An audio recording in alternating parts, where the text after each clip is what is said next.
E aí, pessoal, quarta aula do nosso curso de hardware para a Receita Federal. Vamos continuar aqui com o assunto que a gente havia visto, né, tinha terminado na aula passada. Eu lembrei de avisar vocês a diferença entre dispositivo de entrada e saída de memórias, lá citando disquete, drive, essas coisas. Vamos continuar aqui na nossa tela agora com o barramento, né? Vamos começar com o barramento aqui. Qual é a ideia de barramento? Você já sabe, barramento é um caminho compartilhado. Barramento é um caminho compartilhado. Nós temos vários componentes aqui, né? Olha só o que vai acontecer aqui. A CPU mandando uma informação para a memória principal, foi uma análise que eu fiz. Os outros componentes, né, isso eu já havia riscado para vocês, os outros componentes eles ficam sem conseguir falar pelo barramento, porque o barramento é um caminho compartilhado. Isso é bom que se saiba. Tá? Muitas coisas se baseiam na ideia de barramento. Não é só barramento em si, os barramentos que nós vamos ver no computador, mas existem redes de computadores, topologias de barramento, então a gente vai precisar entender a ideia de barramento. Barramento é um caminho por onde trafegam todos os dados, mas eles trafegam de um ponto para outro apenas, e todo mundo vai ficar ouvindo enquanto um está transmitindo. Então só tem direito a transmitir um dos componentes no barramento, só tem o direito de transmitir. Não há como dois transmitirem ao mesmo tempo, não. Tá? Então, olha só aqui, os slides tem um texto aí para vocês, a gente vai mensurar uma coisa aqui, né? Eu vou pular os slides de texto sempre, porque vocês vão ter esses slides em mãos, né? Eu vou só pular isso aí. Toda vez que você analisa barramento, você analisa um conceito, uma característica do barramento que é importante. A largura do barramento, tá? Agora, a largura do barramento não é a quantidade de centímetros, não é a medição em centímetros ou milímetros do barramento, não. O barramento é um caminho para transmitir sinais elétricos. O barramento é um caminho para transmitir sinais elétricos. A largura de um barramento, ela é dada pelo número de sinais elétricos que podem ser transmitidos pelo barramento ao mesmo tempo, simultaneamente. E ora, como cada sinal elétrico vai trafegar por um fio e um barramento, no mínimo, no mais simples conceito, o barramento é um fio, tá? A gente conta quantos fios o barramento tem. Quantos fios, quantos condutores elétricos realmente o barramento tem para medir a largura de um barramento. Então este barramento aqui do desenho, ele tem 4 fios. Ele pode transmitir 4 sinais elétricos. Ele pode transmitir um sinal elétrico por aqui, pode transmitir um sinal elétrico por aqui, por esse outro e por esse outro aqui. A gente ainda vai ver o porquê que eu usei uns e zeros, tá? A linguagem binária que determina que todas as informações são transmitidas na forma de uns e zeros. Mas olha, ao mesmo tempo eu pude transferir 4 uns e zeros, 4 sinais elétricos. Então nós dizemos que esse barramento aqui ele tem largura de 4 bits. Também vamos ver o termo bit, o que é que significa, certo? Então a largura de um barramento é medida em bits. Esses bits, o termo bit descreve cada zero e cada um que está sendo transmitido aqui. Então a largura de um barramento ela diz respeito à quantidade de informações que podem ser transferidas simultaneamente por aquele barramento. Existem barramentos mais largos do que 4 bits, não tenha dúvida. Existem barramentos hoje de 64 bits, barramentos de 128 bits em alguns casos, certo? Então existem barramentos com várias larguras, né? E quanto mais largo, se você puder pensar assim, vamos começar a pensar dessa maneira agora, quanto mais largo for o barramento, mais rápido será a transmissão de dados, né? Se o barramento tem 64 bits, está transmitindo 64 pulsos elétricos de uma vez só. Mas a gente vai ver isso daqui a pouquinho, entender como é que isso funciona.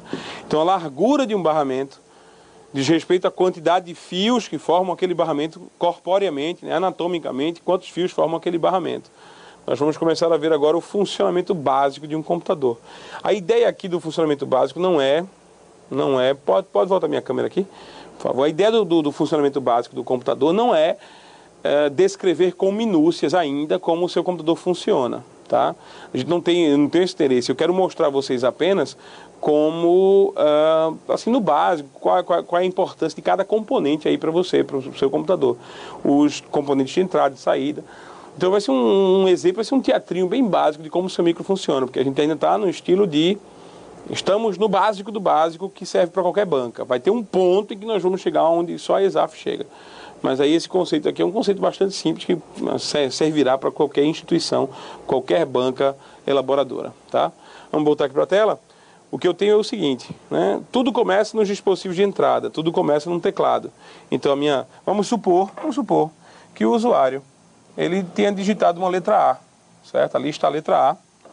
Vamos ver o que é que o usuário vai fazer com essa letra A agora, certo? Então, o usuário digitou a letra A, os sinais elétricos daquela letra A, eles são enviados pelo barramento até a CPU.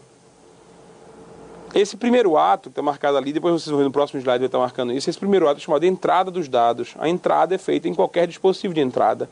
O teclado é um deles, né? A letra A veio até a CPU. A CPU então tem que contextualizar, entender a letra A, saber o que é a letra A e para onde ela tem que ir. Isso é o que a gente chama de processar. A CPU processa, toma decisões, ela entende o que é, no mínimo. O verbo processar na informática é o verbo que mais tem sinônimos. Processar pode ser transformar, processar pode ser calcular, processar pode ser simplesmente compreender, entender.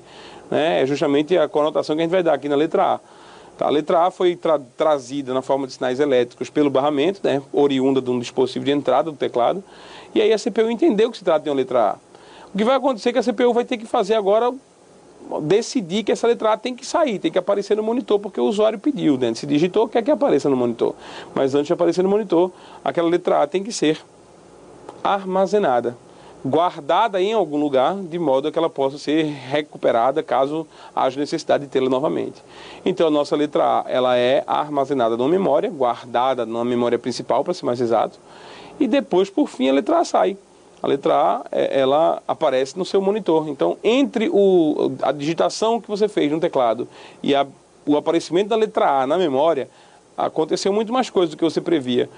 É muito rápido. Mas quando eu digito aparece de imediato na minha tela. Sim, com certeza. Entre a entrada e a saída na tela, o tempo foi muito pouco, é muito pequeno. Mas para um computador ele conseguiu realizar muitas operações. Então o resumo da ópera é o seguinte: entrada, processamento, armazenamento e saída. O seu computador faz isso. A entrada dos dados acontece nos dispositivos conhecidos como dispositivos de entrada. Processamento é responsabilidade da CPU. A CPU é quem processa, daí o nome CPU, tá? Até agora eu sempre esqueço de dizer o que é a sigla. Em primeiro lugar, a maioria das siglas da informática não ajuda, certo? Mas CPU significa Unidade Central de Processamento, tá? Unidade Central de Processamento. Vou botar aqui embaixo. Então, o processador, ou CPU, é o componente responsável por realizar o que a gente chama de processamento, tá? Vou logo avisando que eu não vou estar traduzindo todas as siglas não, porque nem todas as siglas ajudam, tá? Nem todas as siglas ajudam.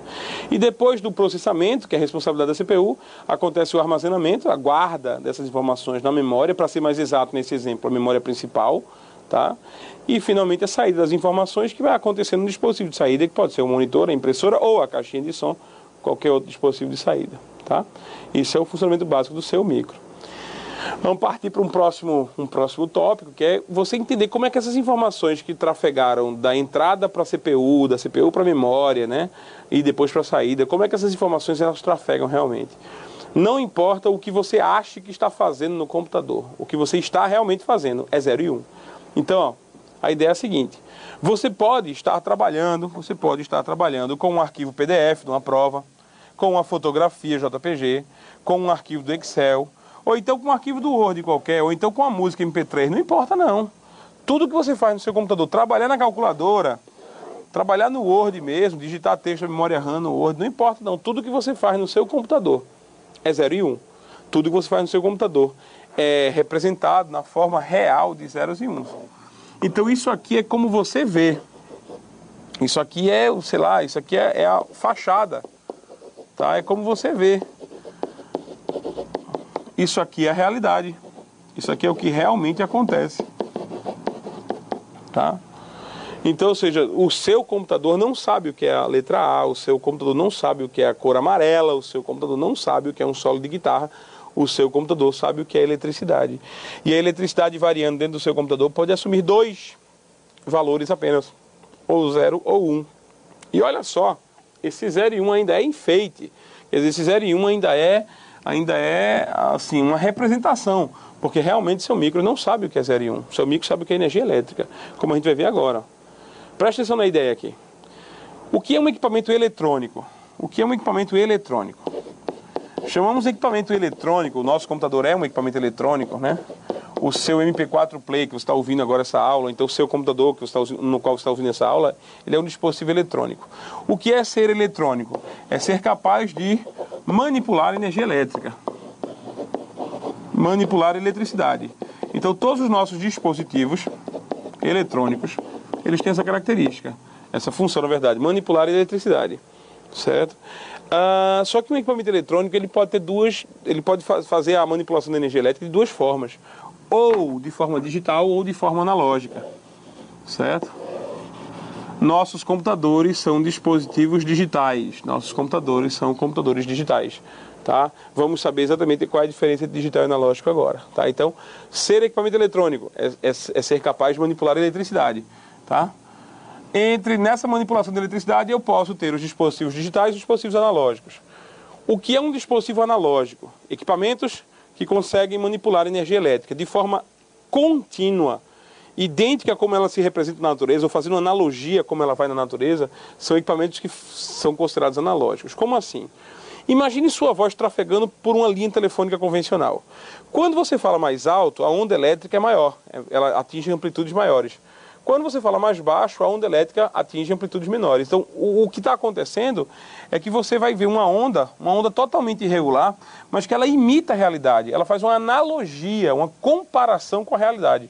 Então, se você fala baixo, se você tem picos de voz mais baixos, você vai ter a sua voz atingindo isso aqui, ó, esses pontos aqui mais baixos. Se você grita, a sua voz atinge pontos mais altos.